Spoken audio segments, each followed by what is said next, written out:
Most people over 60 do something every single morning that feels responsible, feels healthy, feels like exactly the right thing to do for their body. They have been doing it for decades. Their doctor has never said a word against it. The packaging says heart healthy. The advertisements say natural. And so every morning, without a second thought, they pour a glass, drink it down, and feel good about themselves. I need to tell you what that habit is actually doing inside your brain. Because what the research now shows is genuinely shocking. And the fact that almost no one is talking about it, not at checkups, not on the labels, not in the doctor's office, is something I find very difficult to accept. My name is Dr. Jade. I'm a neurologist. I have spent years working with patients in the early and middle stages of cognitive decline, studying what accelerated their decline, what slowed it, and what they had been doing for years before they ever walked through my door that quietly set things in motion long before any symptom appeared. Today I'm going to talk about one specific morning habit, one that hundreds of millions of people consider healthy, and I'm going to show you exactly what it does to the brain after 60, why the damage is so hard to see coming, and what to do instead, starting tomorrow morning. Stay with me, because what you learn in the next few minutes may change what you reach for first thing tomorrow morning. And that one change, made consistently, could matter more than almost anything else you do for your brain. Let me ask you something. What did you drink this morning? If you are like most seniors I see, there is a strong chance the answer involves orange juice, or apple juice, or a fruit smoothie made mostly from fruit. Something sweet, something cold, something that feels like a clean and natural start to the day. And I understand completely why. We have been told for 50 years that fruit juice is healthy. It has vitamins. It comes from fruit. It is not soda. For an entire generation, fruit juice was the responsible alternative, the thing you gave your children instead of fizzy drinks, the thing you poured for yourself because you were taking care of your body. Here is what we now know that we did not know then. A glass of commercial orange juice, a standard 250 milliliter glass, the kind most people pour every morning, contains approximately 21 to 24 grams of sugar. No fiber, no fat, no protein, nothing to slow down what happens next. That sugar enters your bloodstream within minutes. Your blood glucose spikes sharply. Your pancreas fires an immediate insulin response, and that response, that sharp, rapid surge of glucose and insulin first thing in the morning on an empty stomach, sets off a chain of events inside your brain that most people have never been told about. Here is what that chain looks like. Your brain runs on glucose, that is true, but it is not the whole story. The way glucose is delivered matters enormously. A slow, steady supply of glucose to the brain is exactly what the brain wants, what it is designed for, what allows it to function clearly, form memories, protect its own tissue. A sudden flood of glucose is something else entirely. When blood sugar spikes sharply, particularly in the morning when cortisol levels are already naturally elevated, a cascade begins. Insulin resistance, even mild insulin resistance of the kind that develops quietly in many people after 60, means the brain's cells do not respond to insulin the way they should. And here is the part that stops people cold when I explain it in my clinic. The brain has its own insulin system, separate from the body's, and the brain's insulin system is directly responsible for clearing a protein called amyloid beta from the tween brain cells. Amyloid beta is the same protein that accumulates into the plaques found in Alzheimer's disease. When that clearing system is disrupted by repeated blood sugar surges, amyloid begins to build. Not dramatically, not overnight, quietly, over months, over years, one morning, glass at a time. Researchers at Brown University coined a term for this connection a number of years ago. They called Alzheimer's disease type 3 diabetes because the mechanism, insulin dysregulation in the brain driving amyloid accumulation and neuronal death, is so consistent, so well documented, and so directly linked to blood sugar patterns that the parallel is impossible to ignore. I am not saying fruit juice causes Alzheimer's disease. Medicine demands precision, and I will not overstate what the evidence shows. What the evidence does show, consistently across multiple large studies, is this. Chronically elevated blood sugar, even in the range considered pre-diabetic rather than diabetic, is associated with measurably faster hippocampal shrinkage, measurably faster cognitive decline, and significantly elevated dementia risk. And the morning juice habit, practiced daily for decades, is one of the most reliable ways to produce that chronic elevation in people who believe they are being healthy. I want to tell you about a patient. I will call him Robert. Robert was 71 when he first came to see me. Retired accountant, meticulous man. He had managed his health carefully his entire life. No smoking, moderate alcohol, regular walking, good weight. He came to me because he had started making mistakes at things he never made mistakes at. Not dramatic mistakes, small ones. Transposing numbers, forgetting whether he had locked the front door, losing the thread in the middle of sentences. His GP had run the standard bloods. Everything normal. His fasting glucose was 5.9, technically within normal range. Technically fine. Nobody had flagged it. When I sat with Robert for a full appointment, I asked him to walk me through a typical morning. What time he woke up, what he ate, what he drank. He told me he had a large glass of orange juice every morning, first thing, before anything else. Had done so for 30 years. His mother had always kept orange juice in the house. It was simply part of the morning. I asked him to do something for me. Stop the juice for 8 weeks.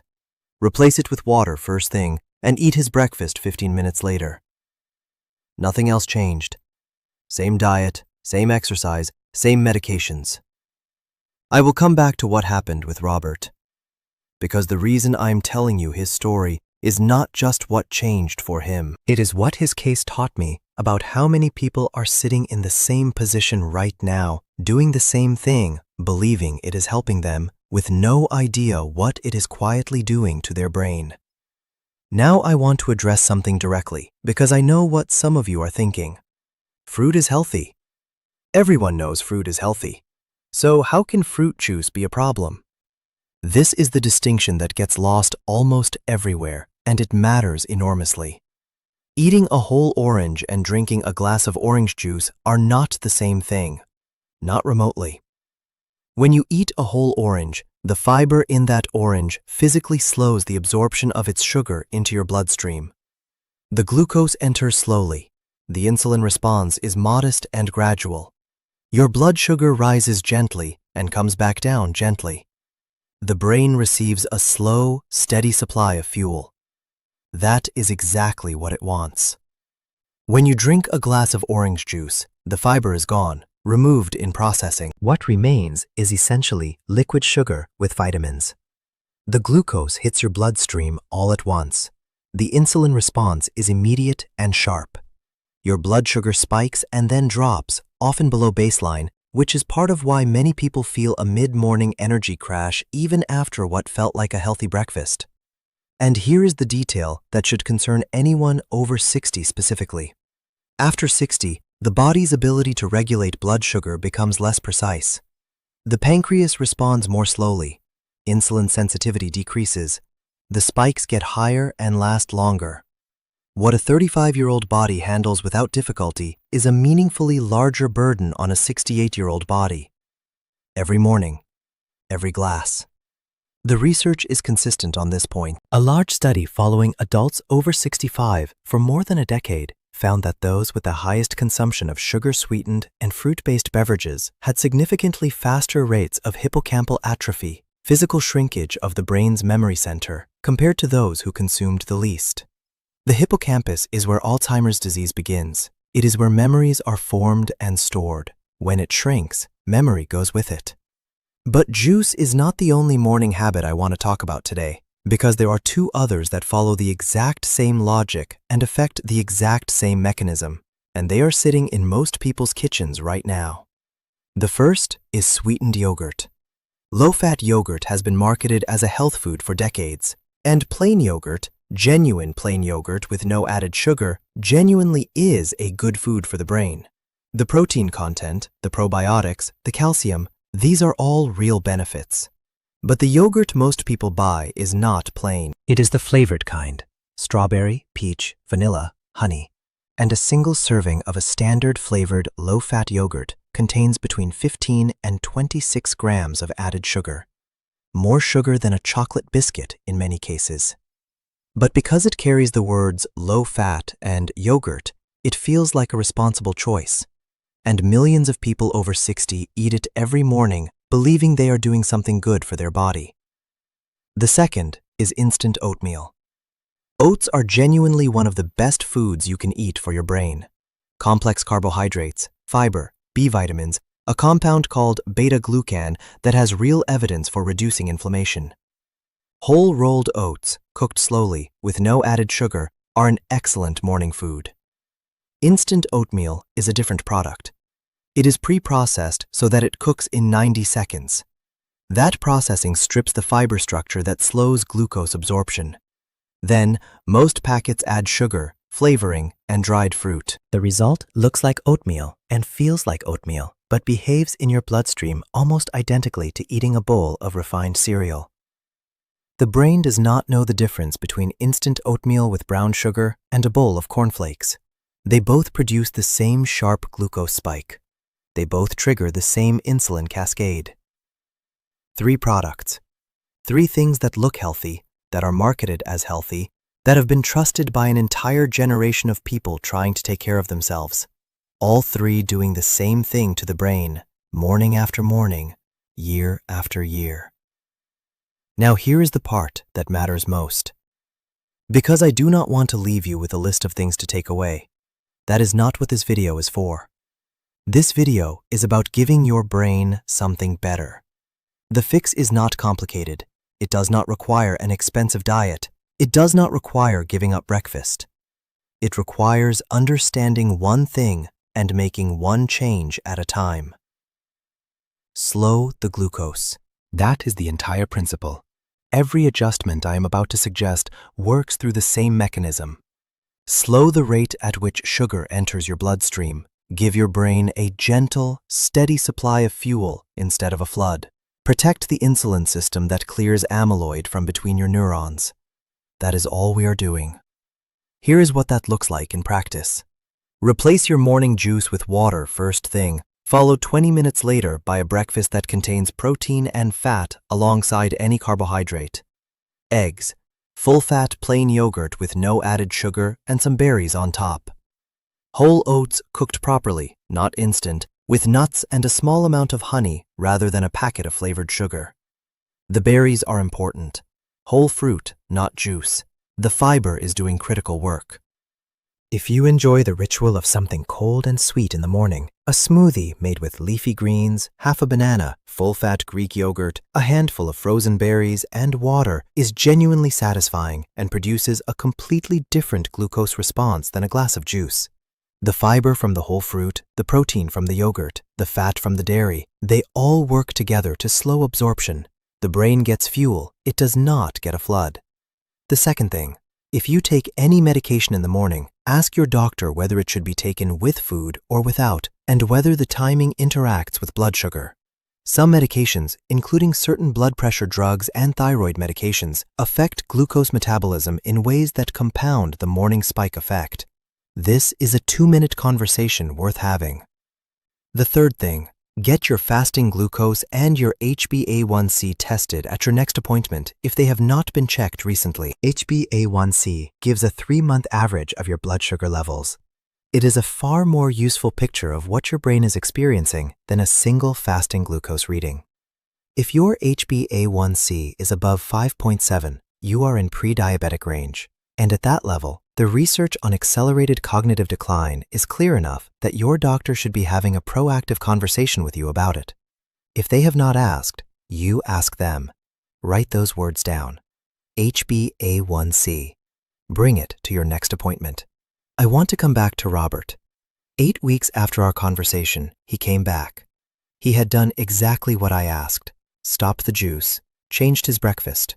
Nothing else.